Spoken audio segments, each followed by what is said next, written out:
I'm talking today with Dr. Mark Neumann, who is running for Congress in the 3rd Congressional District. He's a Democrat and is running against Ron Kind in the primary on August 11th. So, welcome to Dr. Neumann today. Hello, Mark. Well, hello, Steve. It's good to be here. Thank you for having me on your show. So, tell me a little bit about yourself and why you're running for Congress. Sure. I like to say that I married into Wisconsin. I grew up in Southern Illinois, in a little town on the Mississippi River called Quincy, and I became enamored with the life of the Franciscans who were serving in our local church there. And I became a Franciscan and ended up spending some time working as a missionary doctor in Africa. Um, when I came back to the United States in the 90s, I think I had given up my Albert Schweitzer hero idealism a little bit. It kind of got beat out of me, perhaps. And I settled down and found my wife to be and moved into Wisconsin. I like to say I married into Wisconsin. And then about 10 years ago, we moved from Madison to La Crosse, Wisconsin. I got to that magical sort of 65 retirement age, and I would have to claim that I'm a boomer of the boomer generation, but not a tired boomer. Although I spent the first third of my life preparing for a really fine career, and the second third, the middle third, executing it as best I could. But the time was right for me to hang up the stethoscope because it was quite strenuous to be up at all hours caring for very sick children, and I found a younger doctor to take over the task, but I wasn't ready to stop. And looking around, it was real important to me to do the best I can to leave the world a little better. And I've become concerned about our political circumstances, this wonderful experiment of democracy that our country's been trying to do for 250 years. And every age has its own challenges. And I just didn't want to be 10 years older someday, like 77, and look back and say, gosh, I wish it was still better. And I didn't do what I could have done when I had the strength and ability to give of myself. So I'm running for Congress because I think that when we go to the polls, we should be able to make a choice. And it's nice when we go to a primary to have at least 2 candidates on the ballot. And I think I have some perspectives on opportunities for improving our governance that are at difference with our congressmen. So that's what I'm doing. Okay. Well, so you state in your campaign literature that one of your primary concerns is health care. Could you tell me a little bit about your proposals for changing U.S. health care, and how do you distinguish yourself from your opponent in that regard? Sure. I have obviously been a front seat watcher of how we're paying for our healthcare for decades.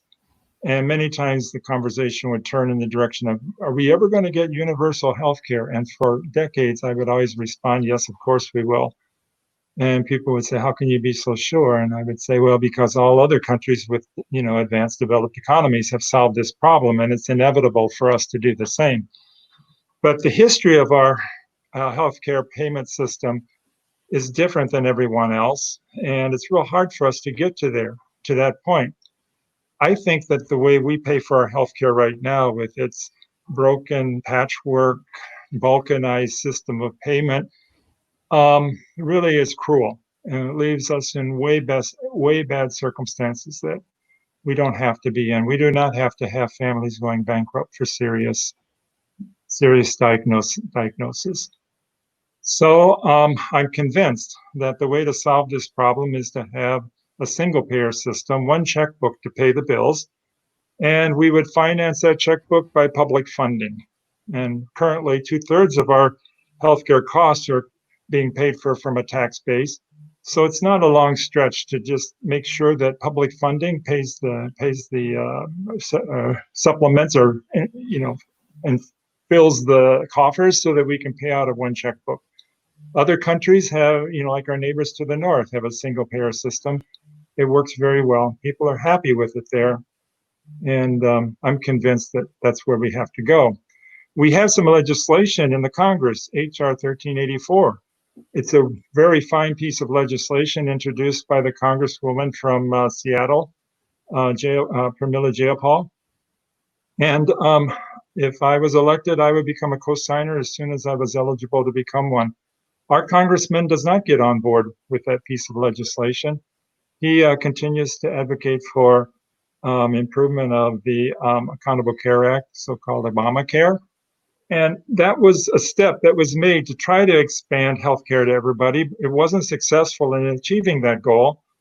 And at the same time, its biggest problem is it continues to allow for profiteering, unnecessary and really inefficient profiteering to go on with our system. Obamacare does not solve the problem of our increasing healthcare costs, and it doesn't expand universal care to everyone. So I'm in disagreement with our Congressman Kind that we need to go much, much further than what we've tried to do under President Obama with that legislation. Okay. Could you discuss a little bit your concerns about the environment and how you'd like to see U.S. policy change along those lines? And I'd also like to remind anybody who's watching this on YouTube or on Facebook Live, if you have any questions for Dr. Neumann, put them in the comments and I'll see if I can ask them. Anyway, the environment. You know, not that long ago, I have a almost 14-year-old boy, and he asked me, Dad, why is it that your generation has messed things up so bad for us relative to the environmental and climate change emergency, and leaving it for us who follow you to have to fix it up? And I thought, boy, those little guys, they really get smart aleck. But he's right. You know, we have not taken seriously the changing and climate. It's really a climate emergency. And what we see today is just the beginning. Even if we can go to zero carbon emissions today, changes are on course that are going to continue to cause huge demographic changes, geopolitical stresses. People in regions of the world are going to have to move from where they're living as temperatures continue to rise. We know that the oceans are going to continue rising, and many people living on the shores of water are going to need to be displaced. All of these changes are going to happen. We can't just sit back and hope that they don't. They will happen, and so we should be proactive. And I believe on a federal level, our country should be on the vanguard. We should be a leader. We should take our role as the most prominent economy in the world to help all nations, all 195 of us, to make prospective arrangements and interventions to deal with what is coming. And it's not an issue of reversing it. It really is an issue of mitigating the effects. And if we don't do it, it's just going to be worse. And if we do it, we can at least feel like we're carrying our part of the load. Okay. Could you please describe your take on the current condition of politics in the country and what you would like to see change there? I think particularly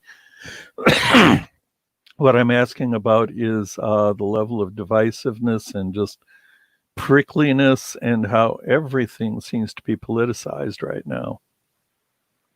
Yeah, when you started that question, my mind went to exactly what you were saying, the divisiveness.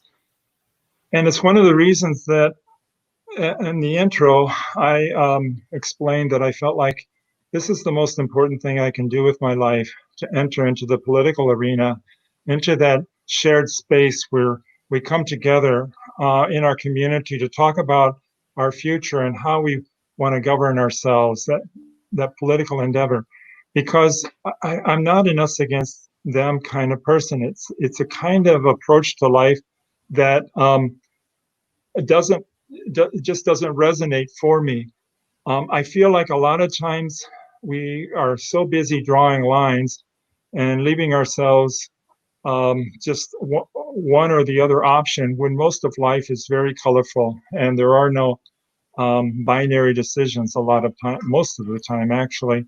We need to be able to engage in comfortable and appreciating conversation to diagnose here I am as a doctor, diagnose our circumstances and to search for good solutions.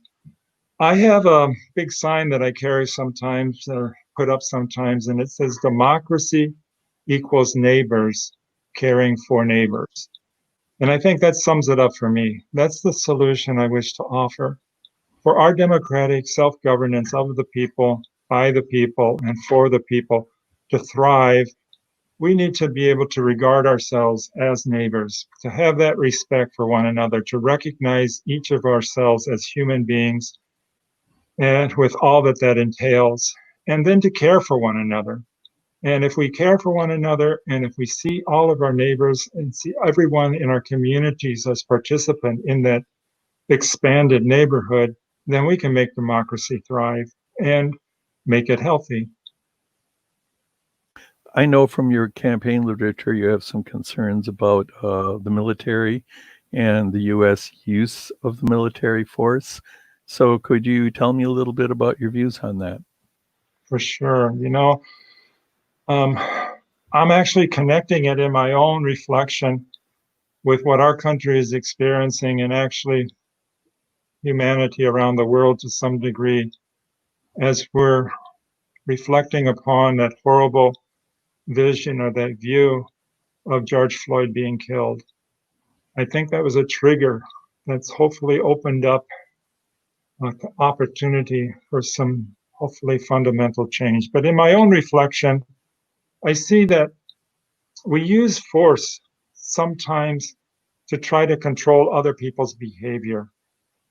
And on the international plane, we use our Pentagon military to attempt to control other people's behavior when somebody's making a determination that American interests are at risk. And unfortunately, a lot of the times that determination is based not upon physical threat to our homeland, but rather because somebody's saying that we can make better profits if we could have unlimited access to certain resources, and we judge that as a risk to our American security.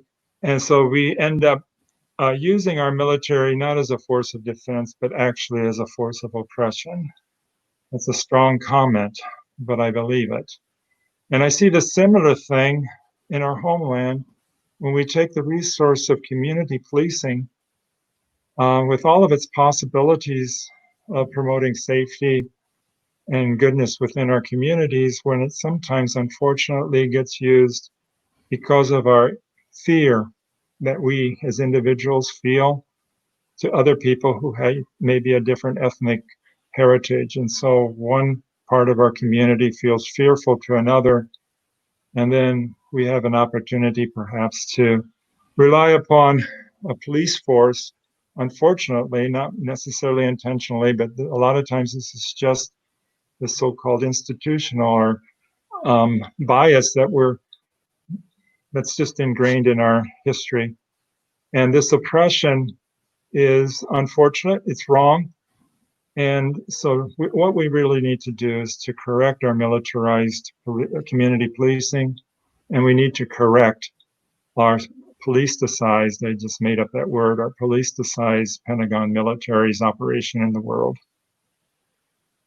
So that sort of rolls into what my next question was. And so other than demilitarizing our police forces in the country, do you have any particular distinct plans for changing policing, particularly when it comes to people of color? There's a lot of conversation about defunding the community policing. And that is a very rich conversation because, first of all, even the term means different things to different people. My personal belief is that we have all kinds of resources in our communities for helping us to build places to live and places to raise our children that are thriving places, places where human life is allowed to flourish and encouraged and expanded.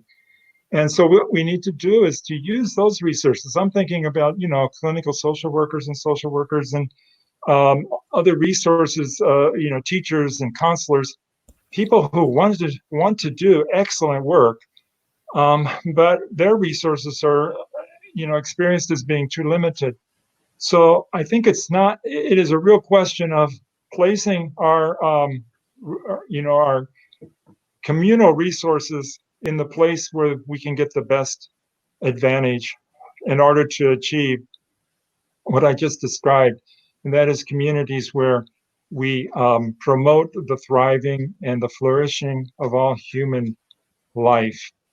To the degree that it's necessary, when people insist upon a violent action, we do need people who can deal with that. But most of, I don't know, certainly a great deal of what our community police are called upon today is, not something that a person with that type of force, um, the force of guns or other instruments is not the best solution for a lot of the things that call them to responsiveness. So, speaking of guns, you had made some mention about issues with guns and the huge number of guns in the United States and how often they are used for one reason or another. Do you have any comments about that? Oh yeah, our our I country, thought you would. yeah, our country has for centuries um, had a story about itself that includes the presence of firearms. In our Constitution, the amendments, the first 10 amendments to the Constitution include a protection for the ownership of guns that has, by current Supreme Court jurisdiction, been reinforced and confirmed. That all being said, um, the real issue for us is not the presence of guns per se, but it's the firearm violence that places individuals at risk. And so anybody who is, you know, using their right to do something, it's never limitless. It's always controlled by other people. It's in tension with other people's rights. So the people who live in a community where there's the presence of a lot of firearms do not want to have to worry about their children being or themselves being injured because of some mistake, craziness, or whatever. So it is really necessary to establish the patterns of behavior, the regulation of our life together to manage firearm violence, which is a public health risk. And that could entail things like, well, certainly background checks and magazine size limitations. I think the red flag law legislation is a really fine way to help families deal with their worries when somebody in their home perhaps needs help and they have the presence of lethal force at their disposition immediately. These are all good ideas, and we need to use them as a way to manage the risk of our heritage of keeping firearms and guns in our presence. Okay, let's move on to the economy. The economic condition of the country is at best kind of a mixed bag at the moment, despite what we keep hearing from the president and other people in Washington. There's a great deal of economic inequality in the country. I know since I am almost exactly the same age you are, interestingly, I look at my investment money every once in a while, trying not to do it too often because it's so disheartening. And, one day I'm rich, the next day I'm broke. Things have been a little unstable. What's your vision for the economy and for changing it? So this gets a little tricky, but I'm convinced that in every economy that human beings have built over the ages, it's always a phenomena that those who are a little bit wealthy or a little bit more advantaged at any particular point can become more wealthy, more powerful at a quicker rate than those who are not. So that causes a multiplier effect. So it ends up resulting in the rich getting richer and the poor getting poorer. And when that happens, like in our economy over the last few decades, we see a ever increasing concentration of wealth and power in the hands of fewer and fewer families in the United States. And where is the distribution coming from? It's coming from the lowest ranks, the least economically advantaged parts of our community. The 90 to the 99 percentile has been left a little bit alone, but the middle class, has had a tendency to see its buying power and its security of wealth dwindling away, and it gets concentrated into fewer hands in the great, that 0.1% percentile of our population. That all being said, where's it going to end? It could just go on, and eventually you have very, very powerful individuals who have all the voice in our community. And that's the greatest risk we have towards our democracy, because our democracy is based on a notion of egalitarian equality, that everyone has a voice and that voice needs to be heard. And we all vote to make choices for our community. But if we have fewer and fewer people with bigger and bigger megaphones and able to manage and to manipulate the public conversation, then our democracy gets undermined and we can end up with an oligarchy, as we see, for example, in other countries like Russia has an oligarchy where the control rests in a few hands around President Putin. So that's our risk. And we as self-governing people can make a choice. And the way we can do that is to put a tendency to counterbalance that automatic mechanism of concentrating wealth in fewer and fewer hands. And you do this like a lot of the European countries do, by things like progressive taxation. We could have a much more robust, for example, inheritance tax in order to decrease the likelihood of building family dynasties. And some politicians talk about wealth tax, more reasonable capital gains taxation, perhaps progressive there as well. These things can be implemented, and they're not being implemented for the sake of we need the money in order to do programs. We really do need to do these things because we need to balance off this tendency of the concentration of power. And unless we do, we end up in a point where you can leave open the possibility for a revolution that in the course of human history has many times been violent. I'm not saying that's what we're headed for right now, but I only illustrate what happens in human history and the necessity of us making good choices right now to make a better promise for the future of those who will follow us. We're running towards the end of our time together, and so I think I'm going to ask you what is probably the scariest question in your campaign. You're running in this primary against someone who has been in office for a good long time. It seems to have a very reliable amount of support as, a slightly more moderate Democrat than some. And he has, not to put too fine of a point on it, raised approximately 50 times as much money in this campaign as you have, which, we all like to believe money doesn't matter, but we all know that at some level it does. So how would your presence in Congress be different than your opponents, and why should people vote for you? I wish that it was only 50 times as much, to tell you the truth. But no. Well, the last time I looked at the numbers, that was about right. what was it? That's probably old. Yeah. Congressman Kine is very adapted, in my appreciation, to the system that we see at play in Washington, D.C. He's very good at being a member of that system. We have in our political system, our function, the crazy campaign financing system that allows people with a lot of wealth and power to have an overload of influence through campaign financing.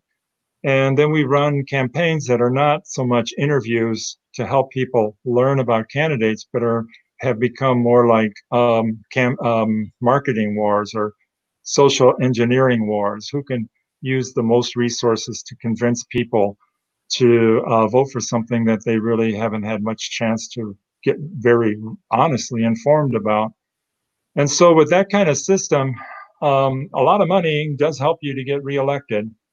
But I offer an alternative, and I believe that when you enter a campaign, it is a public good, because we need to have a conversation about what kind of leadership we want to have.